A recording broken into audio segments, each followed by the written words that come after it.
Hari ini terbongkar kerjasama di antara Tan Sri Muhyiddin Yassin dengan GTA, Gerakan Tanah Air, ataupun geng tak ada akal ni. Yang diketuai oleh Tun Dr. Mahathir.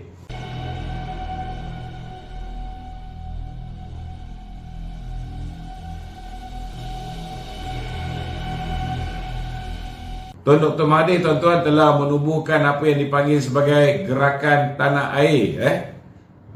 Nama memang cantik, nama parti dia pun Pejuang memang cantik, tapi orang yang duduk dalam tu bukan pejuang, lebih kepada pepuja wang.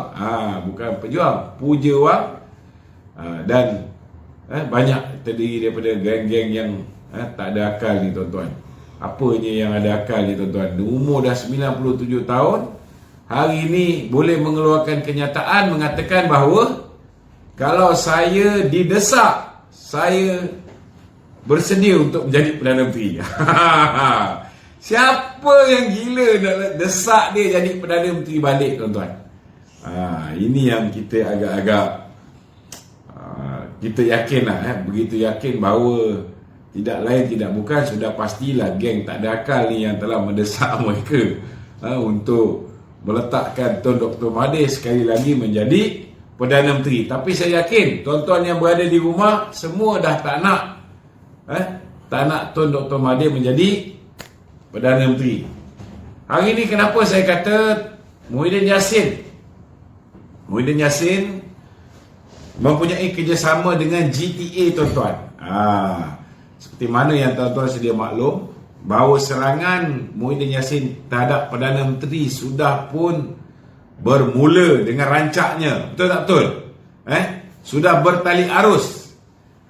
Mula-mula dia kata kalau tak boleh nak menjaga ekonomi, dah tak boleh nak menjaga negara,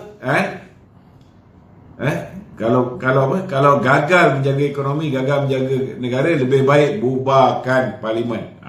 Bukan main lagi sembang kencang, tuan-tuan. Macamlah dia berani nak tekan button untuk buat pilihan raya, sedangkan parti dia lah antara yang begitu kuat membantah supaya parlimen tidak dibubarkan. Kemudian hari semalam dia menyerang lagi Perdana Menteri dengan mengatakan bahawa apa juga yang dicadangkan oleh Majlis Pemulihan Negara tidak didengari oleh Perdana Menteri. Kalau ada cadangan-cadangan tu cadangan-cadangan yang tidak bijaksana, dan cadangan tu pun kita tahu datangnya daripada orang yang bak kata orang tu mengepalai kerajaan gagal, takkanlah Perdana Menteri nak dengar cakap orang macam ni, tuan-tuan. Jadi itu menyebabkan mereka telah dalam arti kata lain bocorkanlah bahawa sebenarnya ada perjanjian. Ini dimulakan oleh Agenda Daily.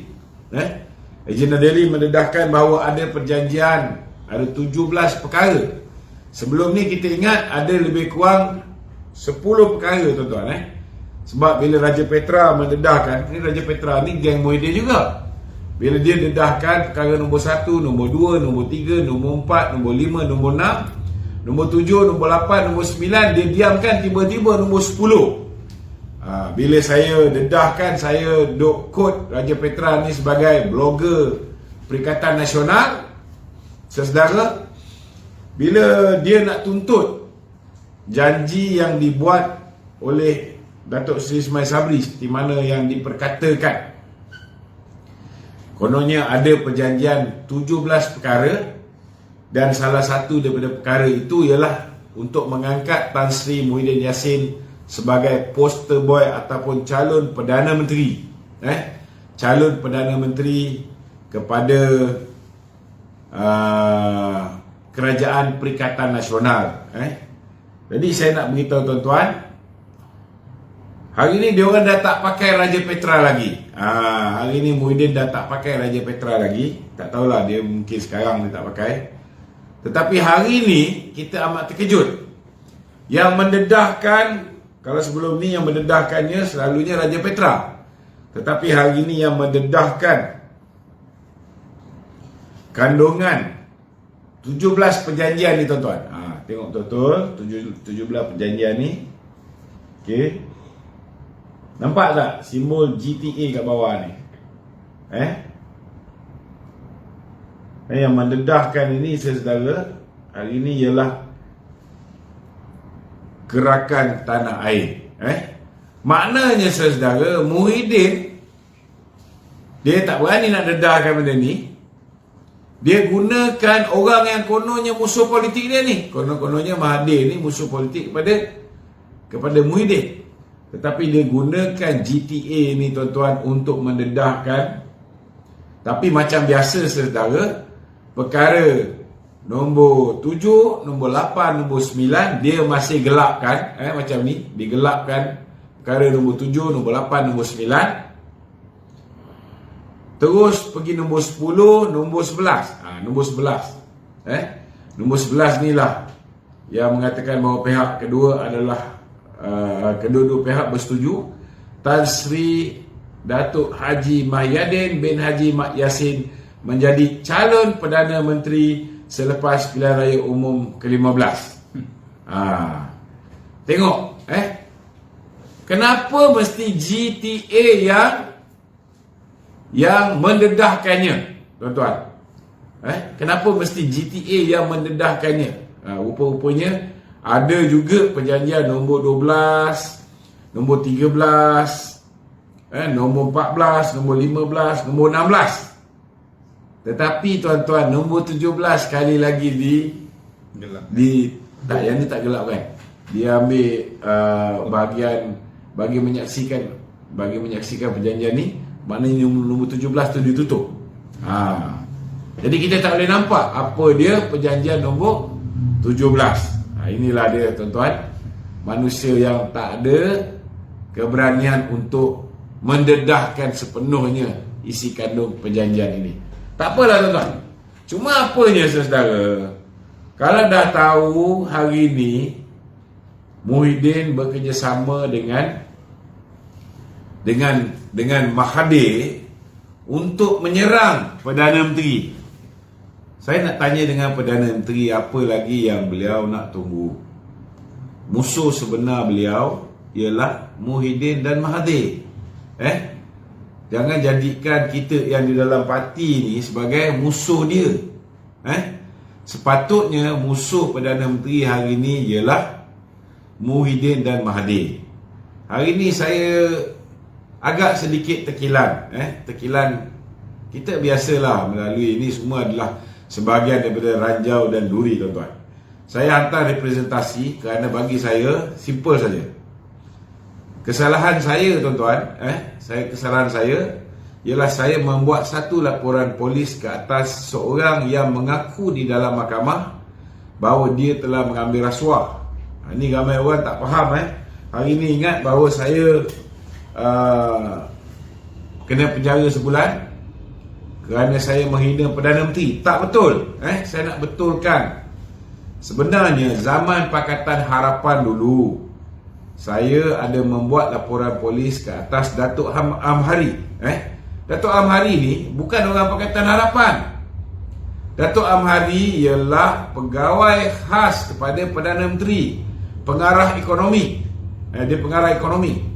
Dia ialah pegawai khazanah, dipinjamkan kepada PMO jadi pengarah ekonomi, sama jawatan macam Ketua Penerangan UMNO sekarang ni, iaitu Syahril Hamdan, pengarah ekonomi. Apa sebab saya membuat laporan polis terhadap beliau? Bukan kerana dia jadi saksi kepada Datuk Seri Najib, kepada pihak pendakwaan. Sepatutnya dia didakwa kerana dia juga terlibat menerima duit daripada Jolo tuan-tuan. Tetapi Latifah Koya, saudara, ketika dia menjadi ketua pengarah SPRM, dia telah memujuk, dia telah menggunakan Datuk Amhari, pembetulan, dia telah menggunakan Datuk Amhari untuk menjadi saksi untuk mengenakan Datuk Seri Najib Tun Razak tuan-tuan.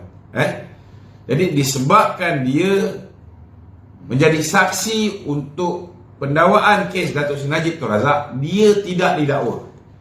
keterangan dia tentang Datuk Seri Najib, saya tak petikai. Saya tak pernah petikai keterangan dia tentang Datuk Seri Najib. Apa dia cerita pasal Datuk Seri Najib, apa kesaksian yang diberikan, saya tak petikai. Cuma ketika dia memberi keterangan,